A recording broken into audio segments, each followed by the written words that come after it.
ஏமா எதுக்குமா அப்படி சாமி ஆடிட்டு இருக்கீங்க கருவேப்பிலை வச்சு? மோகி, இன்னைக்கு நல்ல ஒரு கருவேப்பிலை மீன் ஃப்ரை பண்ண போறோம். வா வா வா.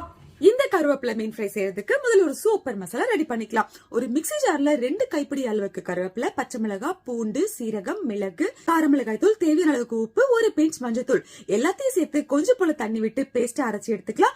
அரைச்ச இந்த மசாலால ஒரு அரை லெமன் அப்படியே பிழிஞ்சு விட்டு நல்லா மிக்ஸ் பண்ணிட்டு, நான் இந்த மாதிரி பெரிய பெரிய வவ்வா மீன் வாங்கி வச்சிருக்கேங்க.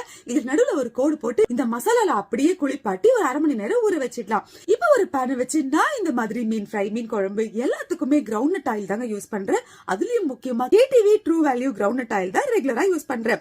இது பாரம்பரியமான சுவையான மனம் நிறைந்த புதிய அறிமுகம். It's pure, natural and made the way our grandmothers. KTV true value ground oil rich in MUFA. அப்புறம் KTV பேஜ இன்ஸ்டாகிராம்ல ஃபாலோ பண்றதுக்கு மறந்துடாதீங்க. இந்த எண்ணெய பேன்ல ஊத்தி இது கொஞ்சம் சூடானதும் நல்லா கொஞ்சம் கருவேப்பிலையா அப்படியே தூவி நம்ம மசாலால குளிப்பாட்டி வச்ச மீனை இப்படியும் அப்படியும் திருப்பி திருப்பி இந்த அளவுக்கு ஃப்ரை பண்ணி எடுத்து அப்படியே சாப்பிட்டா வேற லெவல்ங்க. ட்ரை பண்ணி பாருங்க.